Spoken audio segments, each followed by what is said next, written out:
Hello বন্ধুরা, good morning, welcome back to my channel. তো এখন সকাল বাজছে 5:30। এখন আমি মেয়েকে গাড়িতে তুলতে যাচ্ছি, কারণ হচ্ছে আজকে একাদশী পুজো। তো সকাল 7টার মধ্যে এখন একাদশী ছেড়ে দ্বাদশী লেগে যাবে, তাই কিছুক্ষণেরই মুহূর্ত আছে, তাই একটু লেট হয়ে গেলে পুজোটা আর দেওয়া যাবে না। তোমার দাদাভাই বললো তুমি আজকে একাই নিয়ে যাও, আর আমি পুজো দিচ্ছি বাড়িতে। তাই এখন মেয়েকে নিয়ে আমি চলে এসেছি, গাড়ি এখনও আসেনি। তো এখনও 5-10 মিনিট দেরি আছে। রাস্তার মাঝখানে আমরা এদিক থেকে ওদিক, ওদিক থেকে ওদিক, মা মেয়ে মিলে করে বেড়াচ্ছি এই যে। আর এখনও যেয়ে পরে ছেলেকে উঠাতে হবে, ছেলেকেও আজকে তোমার দাদাভাই নিয়ে যেতে পারবে না। আর দেখি ও একা গেলে ভালো হয়, বলো।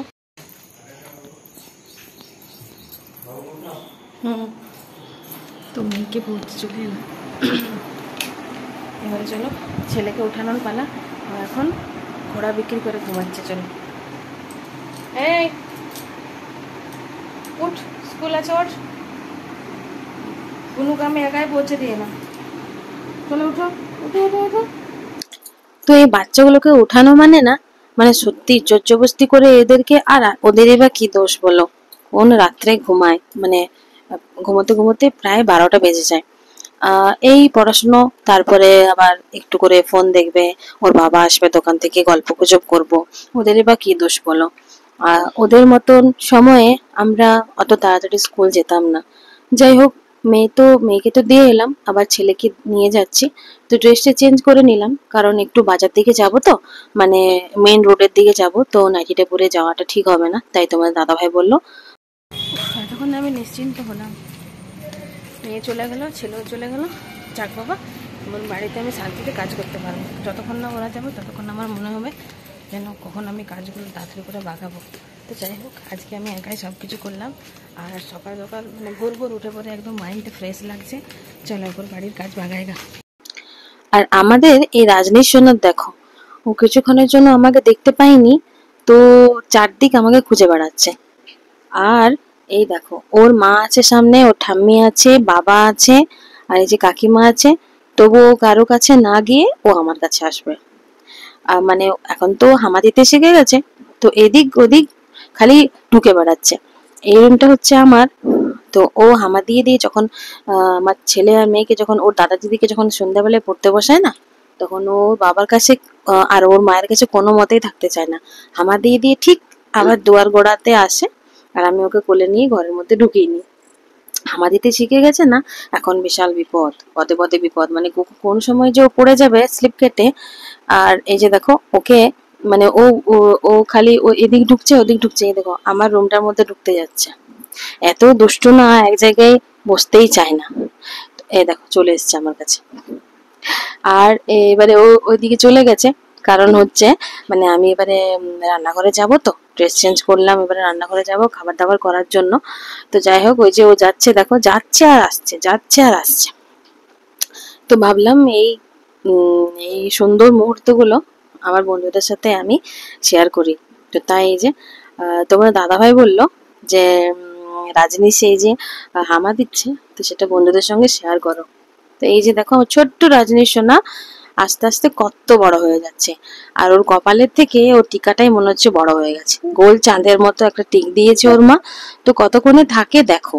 তো চলো এবারে চটপট রান্না বান্না সারিকা, সকালে স্নান করে পুজো করি। তো আমার খাবার দাবার করতে একটু দেরি হলো, তোমাদের দাদা ভাই স্নান করতে নেমে গেছিল, ও রীতিমধ্যে পুজো দেওয়াও হয়ে গেছে।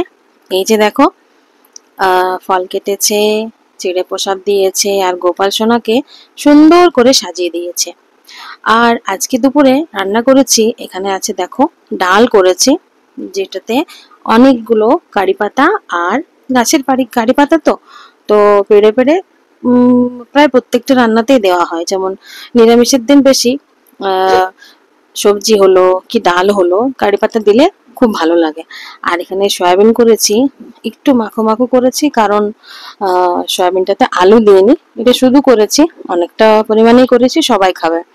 এখানে আছে কুঁদরি ভাজা, তো এটা খেতে নিরামিষের দিন বেশ ভালো লাগে, শুকনো ভাত দিয়ে খেতে, এমনি ভাজা ভাজি হোক খুব ভালো লাগে। আর এখানে আছে মুসুরি কলাই সেদ্ধ, যেটা ভাতে বলে আর কি, মানে পুরো জলটা মেরে পড়লে আর সেটাকে আর কি কাঁচা লঙ্কা দিয়ে চটকে নেওয়া হয়েছে। আর এখানে আছে আলু দিয়ে টমেটো দিয়ে পোস্ত। তো যাই হোক, চলো বন্ধুরা খাওয়া দাওয়া শুরু করি।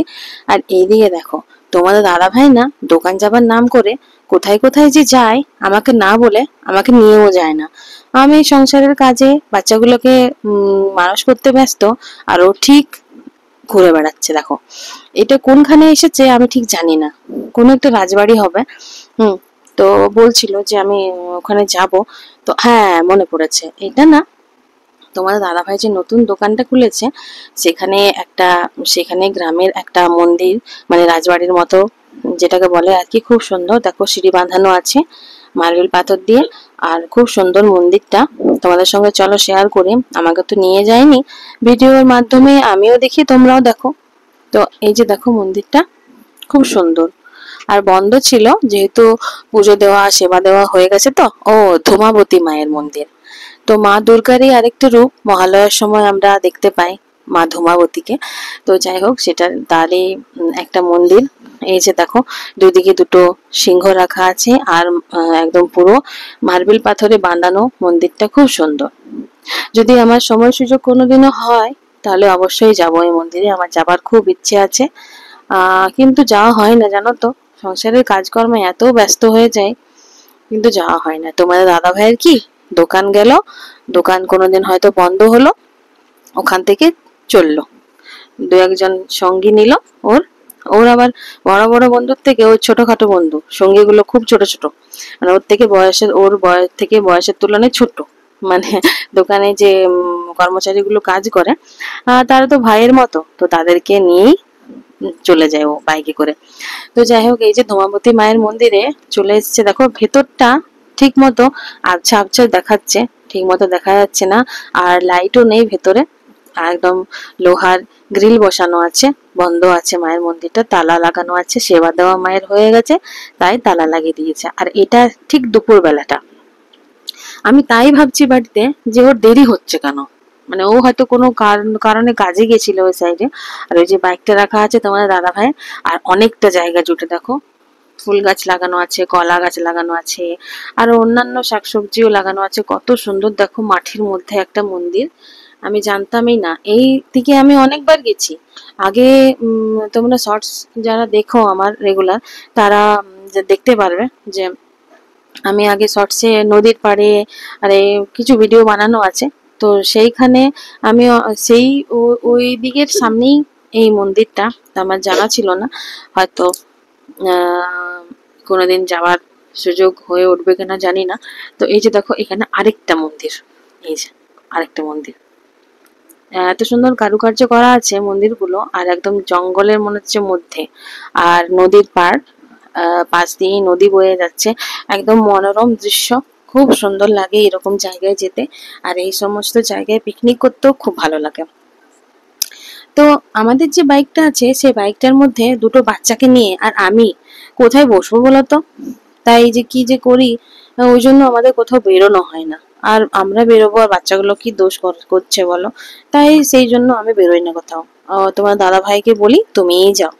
তো এই যে তোমার এই যে ভাইটার সঙ্গে তোমাদের দাদা ভাই গেছিল, ও ও এই জায়গাগুলো সমস্ত, মানে ওদের এটাই গ্রাম, এখান থেকে ও কাজে যায় তোমার দাদা ভাইয়ের দোকানে। তো এখানে দেখো গাছ লাগানো আছে, এটা খেজুর গাছ না কি গাছ বলবো, এটা ঠিক মতো বুঝতে পারছি না। তো যাই হোক, আর কলা গাছ লাগানো আছে এই যে মন্দিরটা। আর এটা আগে রাজবাড়ি ছিল, রাজবাড়ির সামনে এখন এই যে ধূমাবতী মায়ের মন্দির করা হয়েছে। খুব সুন্দর মন্দিরটা, নিত্য সেবা হয় মনে হয়। তো আর পরিষ্কার পরিচ্ছন্ন, হুম, জঙ্গলের মাঝখানে একটা মন্দির। আমি আমিও ভিডিওতেই দেখেছি। আর এই যে দেখো বৃষ্টি হয়নি কদিন, তো মাটিটা পুরো একদম শুকিয়ে কাঠ হয়ে গেছে। আর সামনে নদী বয়ে যাচ্ছে, নদী যেন এখন একদম পুরো কানায় কানায় ভর্তি। আর এই বর্ষাকালেই তো ওরা কানায় কানায় ভর্তি হবে, কি বলো বন্ধুরা? তো এখানে মনে হচ্ছে এই মাঠটার মধ্যে গরু বাছুর কিছু এসছিল, এই যে গোবর পড়ে আছে, এইটা একদম টাটকা তাজা গোবর। তো কেউ হয়তো দেখতে পায়নি, না হলে আমাদের শহুরে এলাকা হলে মানে তক্ষুনি তুলে নিয়ে চলে যেত। উনুন ধরাতে কাজে লাগে। তো যাই হোক চলো বন্ধুরা, ও তো ঘুরে চলে এসছে, অনেক দেরি হলো খাওয়া দাওয়া হতে, তো তাই তোমাদের সঙ্গে কিছু শেয়ার করা হয়নি। এখন আমি সন্ধ্যেবেলায় চলে এসেছি ঠাকুর ঘরে। তো আমার গোপাল সোনা সেই রকমই সাজানো আছে। তো যাই হোক চলো, সন্ধে বাতি জেলে দিলাম আমি এখন। আর সন্ধে দিয়েই আমি এখন আমার ছোট্ট রাজনীর সোনাকে আলোবাতি করব। মানে ঠাকুর গোপালকে দেখিয়ে পরে প্রদীপটা ওকে একবার আলোবাতি করতে হবে, না হলে ও যে চিৎকার কি বলবো, ও কারুর কোলে থাকবে না, ও চলে আসবে ছুটে আমার কোলে। ও আমাকে আমার শাশুড়ি মা তাই আমাকে ইয়ার্কি করে বলে যে তুমি কি জাদু করেছো? আমি জাদু নয়, শুধু ভালোবাসার শুধু মোহ, আর কিছু নেই। আমি মানে ছোট বাচ্চারা বেশি ভালোবাসা বোঝে না, আমি আসলে ওকে এতটাই ভালোবাসি যে কি বলবো, তাই ও সবসময় আমার কোলে থাকতে বেশি পছন্দ করে। তো যাই হোক চলো, সন্ধে দেওয়া কমপ্লিট, এবারে রাত্রের খাওয়া দাওয়ার করার পর্ব শুরু। তো এই যে দেখো, আমি এখন রান্নাঘরে চলে এসেছি, রুটি করা কমপ্লিট হয়ে গেছে, বাচ্চাগুলো পড়ছে। আর এখানে আজকে রাত্রের ডিনারে তরকারি করেছি পনির দিয়ে, ক্যাপসিকাম দিয়ে আর আলু দিয়ে। এমনিতে শুধু আগে পনির দিয়ে আলু দিয়ে করতাম, কিন্তু তোমার দাদাভাই বললো একটু ক্যাপসিকাম দিও, খেতে খুবই ভালো লাগে, আর ক্যাপসিকাম খাওয়াটাও শরীরের পক্ষে ভালো। তো এইটা হালকা হালকা একটু গ্রেভি গ্রেভি হোক, জলটা একটু মরে যাক, আর কালারটা খুব সুন্দর এসেছে আমার তো মনে হয়, তোমাদের জানি না কি মনে হয়। তো এই যে দেখো, একটু ফুটে উঠুক, একটু জলটা টেনে নে, তারপরে বন্ধ করে দেবো। আর আমি ওই দিয়ে যাওয়ার জন্য ছটফট করছি, কারণ হচ্ছে যতক্ষণ রান্নাঘরে রুটি করব, আমাদের রাজনীর সোনা এত কান্নাকাটি করবে, কোনোদিন কোনোদিন তো ওকে নিয়ে নিয়েই রুটি করতে হয়, এমন অবস্থা হয়ে যায়। তাই পূজাকে বলি যে তুই চলে যা, আমি করছি। চলো বন্ধুরা,